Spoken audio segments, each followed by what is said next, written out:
So in this video, I'm going to talk about emotions and how they work from the village perspective.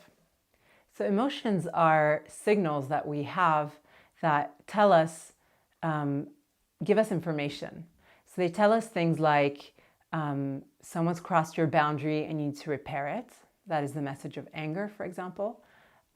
Or things like, there's a gap between what you want and where you're at, which can be sadness or longing.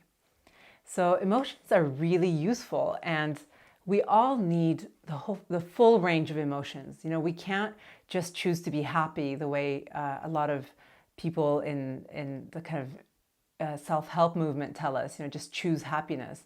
It's not really realistic, and it's not even really that useful, because we need all our emotions. We need the full range in order to be full humans who are able to recognize different messages that come with these emotions.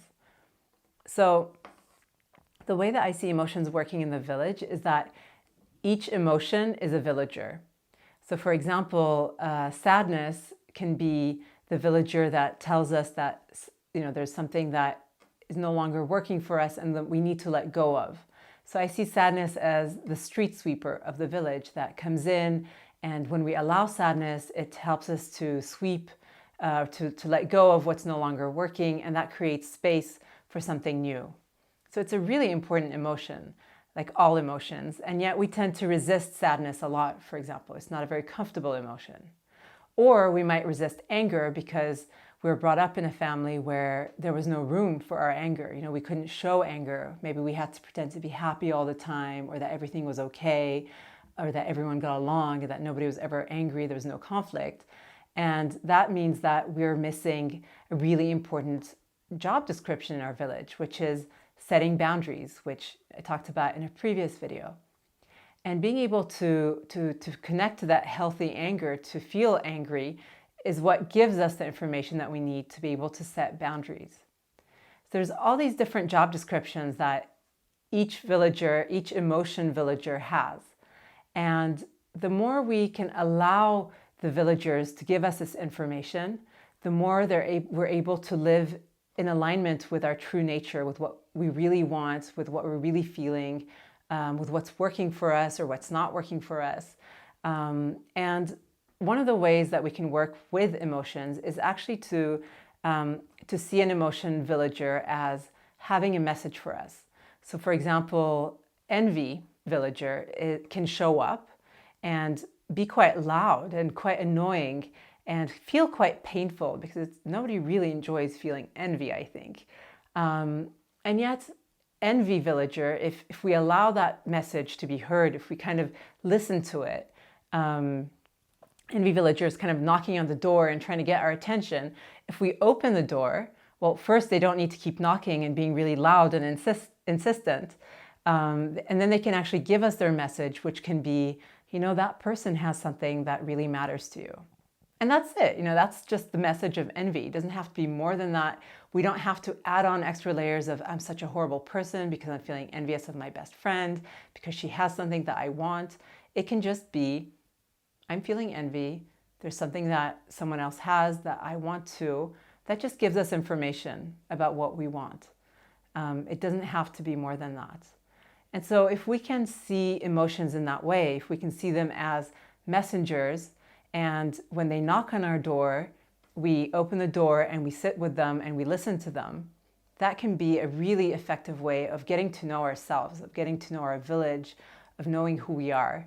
And it's a much, much better way of living, in my opinion, than trying to suppress these villagers, trying to not feel them, trying to not allow ourselves to hear their messages, or trying to resist them, or even worse, telling ourselves that we're bad for feeling a certain way. Because remember that we can't control how we feel. Emotions just show up. These villagers, they're doing their own thing, and we can't control whether or not we feel envy towards someone. What we can control is how we respond to that villager. And so this is something that we can really learn, is to start to learn the language of emotions and to learn to listen to what our emotions have to tell us. You can learn about what the different emotions, what their job descriptions are, but you can also just listen to them. And what I find working with people is that is that most people have an innate sense when they start to listen to these emotions of what that actually means for them. And I think it's really humbling for me sometimes in my work to realize like just how much wisdom there is naturally in people, even if they didn't learn to listen to their emotions growing up, which a lot of us didn't. A lot of us had our emotions invalidated or told that we shouldn't be feeling a certain way.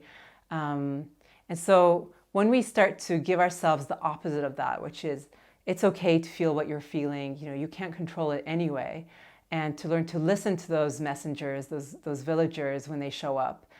And then to realize that, I can feel a certain way and I can still act in a different way. To realize that there's actually a space between an emotion villager like envy showing up, but then how I choose to act.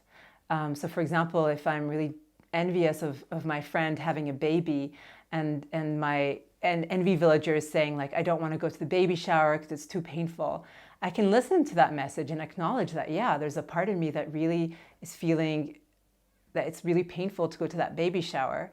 But then choose from that wise village chief part of us, does it really matter to me enough to go to the baby shower? Is it the kind of person that I want to be? And if it does, if it is important enough for me, I can still go there. I can still choose an action that's not exactly in line with that emotion. And that's something that we have the power to do. And I think it's one of the great freedoms that come when we learn that we can still listen to our emotions. All emotions are valid. What we're feeling is completely okay simply because we're feeling it.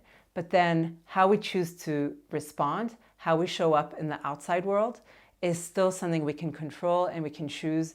And we don't just need to allow the emotion villagers to have their way. Because if we listen to anger villager, we would just punch people in the face and be really aggressive. And that's actually not necessarily what's best for us and the kind of person that we want to be. But the message of anger villager is probably still valid and probably still about we need to set boundaries in some way. And we can still choose to do that in a way that's more in line with our integrity.